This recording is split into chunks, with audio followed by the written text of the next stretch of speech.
All right, guys, we are live. What's going on, everybody? Welcome into Slaughterhouse Sports. It's a pleasure to be with y'all tonight. It is. And boy, oh boy, we just have so much to cover in the National Football League, guys. Just an insane amount of news, and this is part of the time of the year. Specifically, I'd say tonight and the next couple of nights, like recording these videos are going to shape the National Football League for the next few seasons. And tonight we're going to talk about, some of the big brands. We're going to talk about the New York metropolis. And we're going to start off with the New York Giants. We're going to start off with Joe Schoen. He's much maligned. And we're going to kind of recap and see where are we feeling, how are we all feeling about Joe Schoen, right? So what happened with Joe is that free agency started, and he went out there and he got I'll tell you what Joe ended up getting. He ended up getting an edge rusher from the Dallas Cowboys. Very, very important. Chauncey Golston, and it's a little bit different than Vernon Golston, who was a Florida State player. But Chauncey's from Detroit, from the same high school as Brandon Graham. Kind of a quiet personality, but somebody that, seems to work well, with his teammates. And this is somebody that really popped and is 26 years old, and he popped last year, had a great season. So I was thrilled to get Golston. You got him, I believe, under a 3-year deal. I'm going to tell y'all about, the New York Giants right now. All right, I'm going to sign in, and we're going to talk about it. But Golston is somebody who's very versatile, meaning that if you line him up inside, he can really attack. If you line him up as like a 3 technique to a 4 technique, like a little bit inside of the guard and tackle, like right in between, he can rush inside. But if you have him like as a 5, I guess as a wide technique outside of the tackle, he has very good timing with, tackling with run support. And he was fantastic, guys. He was great in run support. So the New York Giants, they were dead last in the NFL against the run.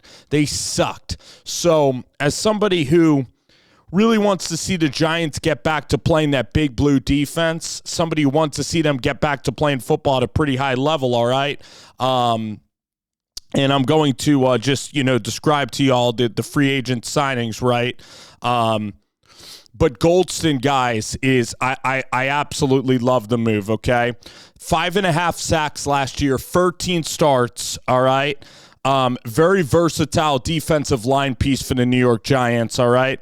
And I'll tell you, it's a 3-year contract. So Golston is signed for a 3-year deal. Let's talk now about another Canadian, Jevon Holland. I absolutely love this signing from the Giants, all right? So Golston's a big piece, and Jevon Holland is a big piece as well. Jevon Holland was born in Canada, so he really shares that with Brian Daboll. That's, he shares a kinship with Dabes because he was born in Canada. I mean, I think that those two really bonded over that.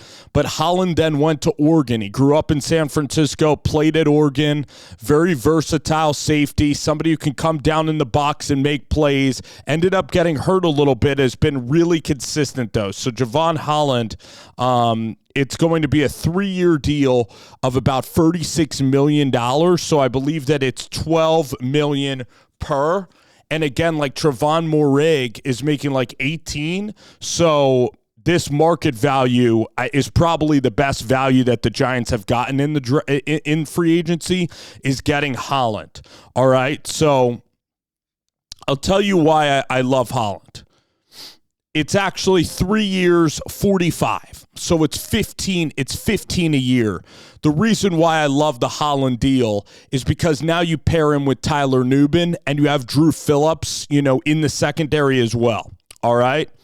Another player who's going to be signed around this $15 million mark is Paulson Adebo. So the New York Giants now in their secondary, I mean, guys, it's phenomenal what the Giants have built in the secondary because, I mean, you're going to see if Devontae Banks, who's a first-round, pick, you're going to see if he can pan out on defense. You're going to now have Paulson Adebo. This is a guy from Stanford, too. You get that West Coast connection with Holland and Paulson Adebo. Actually, Paulson might have played in the Midwest. He's from Michigan, actually, as well. So he has connections to the Golston, I would say. So Paulson is a guy who's long at about 6'1", 6'2", has those long arms, and a guy who really intercepts the football. I believe he had like 5 interceptions in 2023. So boy, oh boy, the dude is going to be really, really good. Really, really excited for him. $54 million, I bet, over 3 years. So no interception. He had 3 interceptions in 7 games in 2024. The Giants had no interceptions, okay? So, overall, you look now at the Giants and this roster, guys, and this is exactly what the Giants should have been doing, all right? So the defense, I mean, Brian Burns, I thought, would pop with fibs last year. Massive disappointment. Like, Brian Burns absolutely has to get his you-know-what together. Like, Brian is one of the highest-paid guys on the entire team. Brian's got to be more consistent game in and game out next year. Brian's a huge catalyst to this thing. But the Giants also signed, Roy Robertson Harris, and this is a guy that inside, he has wiggle for a guy who's like 30 or 31 years old. He's 6'5", he has decent size arms. He doesn't have like production, like he doesn't exactly get to the quarterback, but a lot of times like I saw he was playing a lot of quarterbacks who got rid of the ball rather quickly, or he was up there in Seattle. Where Seattle, I know that they had Leonard Williams. I know that they tried to put, Byron Murphy out there, but they were an inconsistent unit. They were still kind of learning the McDonald scheme. Like, they got ran on a little bit. He had to change teams midseason. I know he bounces around a lot, but you're signing him, I think, a 1-year deal of about $8 million. All right, this guy is a really good rotational piece for this defense. Marlon or DJ Davidson happened to do decent last year as well.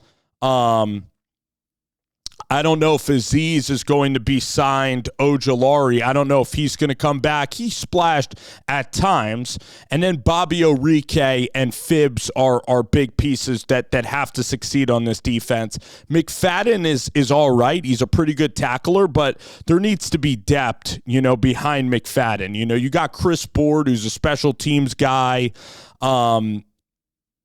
Darius Masu as a 6th-round pick. Like, I'd prefer to draft a linebacker. Like, I really want the linebacker Jay Higgins out of Iowa.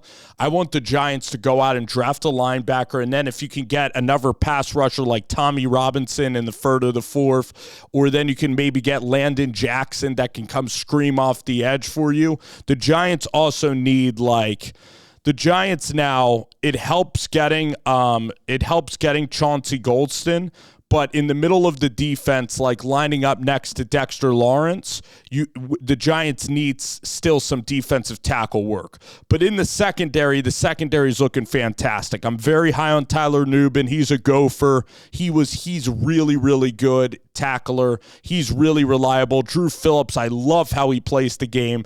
Cordell Flott's still under contract. He's going to make the roster. All right. And then you have Deontay Banks. You have Holland. Dane Belton will compete. Adoree Jackson's going to be a free agent. You're going to keep a lot of players, in the 52 on your secondary. The secondary is looking phenomenal. The secondary is looking better, and then the defensive line group is looking better. And then if Orike can play pretty well, if you get Phibbs or Burns, like one of those guys to play a little bit better, and you get consistent production from Chauncey Golston, you can look at this defense possibly hovering around that top 10, top 8.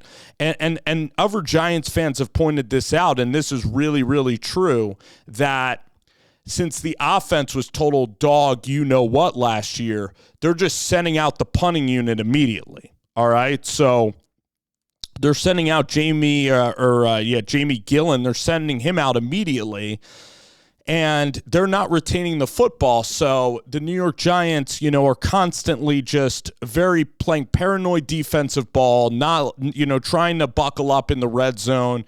And it made for just a horrible year because the offense, wasn't rewarding the defense at all. And then eventually the defense gave out.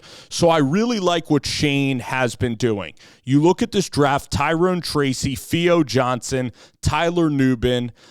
These all look like starters. Malik Neighbors is going to help out. In terms of wide receiver, the Giants end up like Wan'Dale Robinson, Andrew Thomas. It kind of depends now. The Giants didn't address guard at all. You have Runyon, and then Van Roden so you have a glaring hole at guard, and then you have a total older swing tackle in Jermaine Illuminor, who would be great as a guard, but is still known as a tackle. So Jermaine is going to be 30 years old, or he just turned 30 years old. So he can play. He can be a starter for you, but John Michael Schmitz, he looks small out there. He's been very underwhelming. That's a second-round pick in 2023. If you miss on Neal and Michael Schmitz, you miss on a first-round, if you miss on a top 7 pick, top 10 pick, and then you miss on a second-round pick as a center, that's going to put you in a big hole. John Runyon's looking pretty solid, though. Andrew Thomas, they get James Hudson, and, God bless James Hudson, but he is just not very playable as a tackle. So they sign him to a very cheap contract. It is what it is. Gunnar Olszewski, free agent, looking here at the roster. But the Giants, if there was a really good left tackle, it's a shame. I think the Giants at number 3. Let's now kind of talk about the draft and talk about the big elephant in the room with Joe Schoen, which is the Giants don't have a quarterback. We're sitting here, we're approaching midnight here on Wednesday. We are approaching the beginning of the day on Wednesday, March 12th, and it's going to go down today. Put it this way, y'all. All right. It's going to go down. Things are going to go down. The Jets are going to release Aaron Rodgers, when we wake up tomorrow morning. And then he's going to end up maybe going to the Steelers. He's going to maybe end up going to the New York Giants. The Giants are also looking for Russell Wilson. Mac Jones was a guy that Brian Dable coached at Alabama. What the Giants need to do is they need to try to get Cam Ward. I would give up a first next year and the 3rd overall pick, and I would go up to 1. I would swap this year and give a first next year to go up to 1 to get Cam, because the Giants need Cam. The Giants need a quarterback. And Cam's going to be the guy, right? He puts it all together. He puts the puzzle together. If Tennessee is asking for 2 first-round picks and the swap to number 3, believe it or not, I would still do it. But that is the final of final offers. That's if you really get, knocked around by the Tennessee Titans. If you don't get Cam Ward, maybe you can end up trying to make a deal for Will Levis, and you can have Will Levis and Mac Jones as your quarterback room. I know that's not what you want to hear. So then if you don't get that deal done, say that the nightmare scenario happens, because the nightmare scenario is Cam Ward goes to the Tennessee Titans, and then the Cleveland Browns select Abdul Carter, because the Giants could absolutely use like a great, and I don't say this word a lot, but a generational pass rusher. So the New York Giants guys like Abdul Carter would still be worth it at number 3 with Will Levis and Mac Jones. And then you can have Will Levis, and then maybe in round 2, you could try to select Quinn Ewers, Tyler Shuck, and kind of go that route at quarterback. I don't want to use the pick on Shedeur Sanders. I don't think he has the arm talent to be a top-level starter or a really, really good starter. But I think that Quinn and Tyler Shuck, you combine that pairing with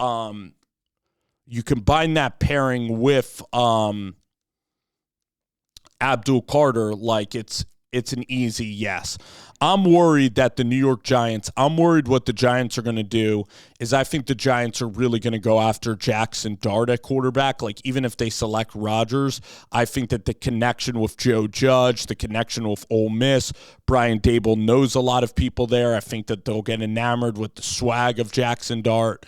And again, I think Dart's really inconsistent as a player. I don't think he has big arm strength. I don't think he's going to be consistent or very good starter at all at the next level. That's just being honest. He was a very good player at Ole Miss. He's a good hang. He's a good kid. But we're talking, guys, about playing the game of football. We're talking about who's going to be a really good starter. These guys are going to be professionals in the NFL. Like, I'm going to talk about them as if they're grown men and as if they're playing football, and who's going to be very good, who's not going to be that good. I'm just talking about on the field, all right? These aren't high school kids. These are, going into the draft. Do you believe in Jackson or not? I think he's a player, again, you're in on Jackson Dart or you're out, and I'm not enamored with Jackson Dart. So the Giants, of course, that's going to be a big situation at quarterback, but Joe Schoen has set the Giants up pretty well. He's given Shane Bowen a lot of pieces now. The secondary should be really nasty. I like Tyler Nubin, Jevon Holland, Paulson, Adebo, Drew Phillips. Like, this is a phenomenal secondary, and then hopefully Tay Banks can come out there and be really, really successful for the Giants. And I think that they should intercept the ball, play physical man. In terms of the defensive line, you add Chauncey Golston, Roy Robertson Harris. They're going to add probably more pieces in the draft on the defensive side of the ball. So again, like I've liked what the Giants have done in free agency. They got to get a guard. You got to get a guard in free agency. There's still time to do it tomorrow. A lot of the guards are off the board. But so far, Joe Schoen having a really nice free agency. Love all of the signings right now. And let's see if he can keep doing it. Like, keep hitting these singles and doubles. You don't need to swing for the fences like the Patriots are doing. Stay poised. And I like what Joe Schoen is doing. I'm still riding with Shane and seeing what happens. All righty.